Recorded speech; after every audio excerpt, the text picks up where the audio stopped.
ಎಲ್ಲರಿಗೂ ನಮಸ್ಕಾರ. ಇವತ್ತು ಉಪವಿಧಿಗಳಲ್ಲಿ ಇರಬೇಕಾದಂತ ವಿಷಯಗಳು ಯಾವ್ಯಾವು ಅನ್ನೋದನ್ನ ನೋಡೋಣ. ಮೊದಲನೇದಾಗಿ ಏನು ಅಂತ ಹೇಳಿದ್ರೆ ಸಂಘದ ಹೆಸರು ಅಂತ ಹೇಳಲ್ಪಡ್ತೀವಿ. ಇಲ್ಲಿ ಸಂಘದ ಹೆಸರು ಏನಿದೆ ಅನ್ನೋದನ್ನ ಹೇಳ್ಬೇಕಾಗುತ್ತೆ. ನಂತರ ಸಂಘದ ವಿಳಾಸ ಏನು ಅನ್ನೋದನ್ನ ಹೇಳ್ಬೇಕಾಗುತ್ತೆ. ಮತ್ತೆ ಸಂಘದ ಕಾರ್ಯವ್ಯಾಪ್ತಿ ಏನನ್ನೋದನ್ನ ಉಪವಿಧಿಗಳಲ್ಲೇ ತಿಳಿಸ್ಬೇಕಾಗುತ್ತೆ. ನಂತರ ಏನು ಅಂತ ಹೇಳಿದ್ರೆ ಸಂಘದ ಉದ್ದೇಶಗಳೇನಂದ್ರೆ ಯಾವ ಉದ್ದೇಶಗಳಿಗೆ ಸಂಘವನ್ನ ರಚನೆ ಮಾಡಲಾಗಿದೆ ಅನ್ನೋದನ್ನ ತಿಳಿಸ್ಬೇಕಾಗುತ್ತೆ. ಸಂಘವು ನಿಧಿಯನ್ನ ಸಂಗ್ರಹಿಸುವಂತ ವಿಧಾನ, ಮತ್ತೆ ಒಬ್ಬ ಸದಸ್ಯನು ವೈಯಕ್ತಿಕವಾಗಿ ಎಷ್ಟು ಷೇರುಗಳನ್ನ ಹೊಂದಬಹುದು ಅನ್ನೋದನ್ನ ಹೇಳ್ಬೇಕಾಗುತ್ತೆ. ಸದಸ್ಯರ ಜವಾಬ್ದಾರಿಗಳೇನು ಅನ್ನೋದನ್ನ ಹೇಳ್ಬೇಕಾಗುತ್ತೆ. ಅವರ ಹಕ್ಕುಗಳೇನು, ಅವರ ಕರ್ತವ್ಯಗಳೇನು, ಇವೆಲ್ಲವುಗಳನ್ನ ಮತ್ತೆ ಅವರ ಸ್ವರೂಪ ಏನು, ಗಾತ್ರ ಏನು ಅನ್ನೋದನ್ನ ಈ ಉಪವಿಧಿಗಳಲ್ಲಿ ತಿಳಿಸ್ಬೇಕಾಗುತ್ತೆ. ನಂತರ ಸಂಘದ ಸಂಪನ್ಮೂಲಗಳನ್ನ ಯಾವ ಉದ್ದೇಶಗಳಿಗಾಗಿ ಬಳಸಲಾಗುತ್ತೆ ಅನ್ನೋದನ್ನ ತಿಳಿಸ್ಬೇಕಾಗುತ್ತೆ. ಸದಸ್ಯರ ಅರ್ಹತೆ ಮತ್ತು ಪ್ರವೇಶದ ನಿರ್ಬಂಧಗಳು ಮತ್ತು ಅವರ ಹಕ್ಕು ಬಾಧ್ಯತೆಗಳು ಏನು ಅನ್ನೋದನ್ನ ಇದರಲ್ಲಿ ತಿಳಿಸ್ಬೇಕಾಗುತ್ತೆ. ಅಂದ್ರೆ ಉಪವಿಧಿಗಳಲ್ಲೇ ಇರ್ಬೇಕಾಗುತ್ತೆ.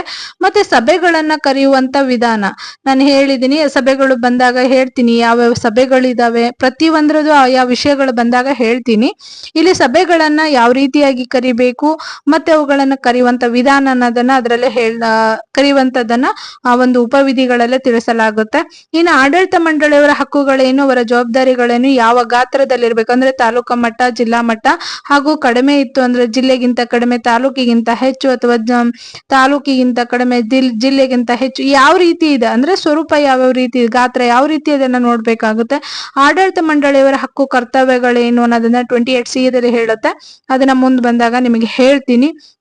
ಹಾಗೆ ನಿವ್ವಳ ಲಾಭ ಹಂಚಿಕೆಯನ್ನು ಯಾವ ರೀತಿ ಮಾಡ್ಬೇಕಾಗುತ್ತೆ, ಸಂಘದ ನೌಕರರ ಒಂದು ನೇಮಕಾತಿಯನ್ನು ಯಾವ ರೀತಿಯಾಗಿ ಮಾಡ್ಕೋಬೇಕು ನಿಯಮ 17ರ ಪ್ರಕಾರ, ಹಾಗೆ ಯಾವ ರೀತಿ ಅವರನ್ನ ತೆಗೆದುಹಾಕ್ಬೇಕಾದ್ರೆ ಶಿಸ್ತು ಕ್ರಮಗಳ ಮೂಲಕ ತೆಗೆದುಹಾಕುವಂತದ್ದು ಕ್ರಮಗಳೇನು, ಸೇವಾ ನಿರ್ಬಂಧನೆಗಳೇನು, ಲೆಕ್ಕ ಪತ್ರಗಳನ್ನು ನಿರ್ವಹಣೆ ಮಾಡ್ತಕ್ಕಂಥದ್ದು ಯಾವುದು, ಯಾವ ರೀತಿ ಮಾಡ್ಬೇಕು, ಆರ್ಥಿಕ ತಕ್ತೆಗಳನ್ನ ಯಾವ ರೀತಿಯಾಗಿ ತಯಾರಿಕೆಯನ್ನ ಮಾಡ್ಬೇಕಾಗುತ್ತೆ, ಸಂಘವು ಕೊಡ್ತಕ್ಕಂತ ಸಾಲವನ್ನ ಅಂದ್ರೆ ಸಾಲ ಕೊಡುವಂತ ಸಂಘ ಆಗಿದ್ರೆ ಪ್ರತಿಯೊಬ್ಬ ಸದಸ್ಯನಿಗೆ ಗರಿಷ್ಠ ಎಷ್ಟು ಸಾಲವನ್ನ ಕೊಡ್ಬೇಕು, ಅವರಿಗೆ ಬಡ್ಡಿ ದರವನ್ನ ಯಾವ ರೀತಿಯಾಗಿ ವಿಧಿಸಬೇಕು, ಮತ್ತು ಮುಂಗಡವನ್ನ ಯಾವ ರೀತಿಯಾಗಿ ಸಾಲವನ್ನ ಕೊಡ್ಬೇಕು, ಸಂಘಕ್ಕೆ ಬರಬೇಕಾದಂತ ಒಂದು ಸಾಲವನ್ನ ಯಾವ ರೀತಿಯಾಗಿ ವಸೂಲಾತಿ ಮಾಡ್ಬೇಕು, ಸದಸ್ಯರಿಗೆ ಒದಗಿಸುವಂತ ಸೇವೆಗಳು ಯಾವುವು ಅನ್ನೋದನ್ನ ಪ್ರತಿ ಒಂದು ವಿಷಯಗಳನ್ನ, ಇದಲ್ದೇನೆ ತುಂಬಾ ವಿಷಯಗಳಿದಾವೆ.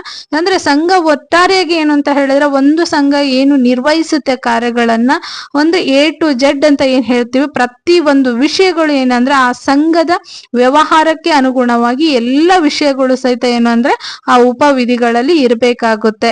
ಸೊ ಇವುಗಳು ಉಪವಿಧಿಗಳಲ್ಲಿ ಇರ್ಬೇಕಾದ ವಿಷಯಗಳು ಅಂತ ಹೇಳ್ತೀವಿ. ಇನ್ನು ಮುಂದೆ ಏನು ಅಂತ ಹೇಳಿದ್ರೆ ಉಪವಿಧಿಗಳ ರಚನೆಗೆ ಯಾವ್ಯಾವ ಲಗತ್ತುಗಳನ್ನ ಇಡಬೇಕಾಗುತ್ತೆ ಅನ್ನೋದನ್ನ ಮುಂದಿನ ಒಂದು ವಿಡಿಯೋದಲ್ಲಿ ನೋಡೋಣ.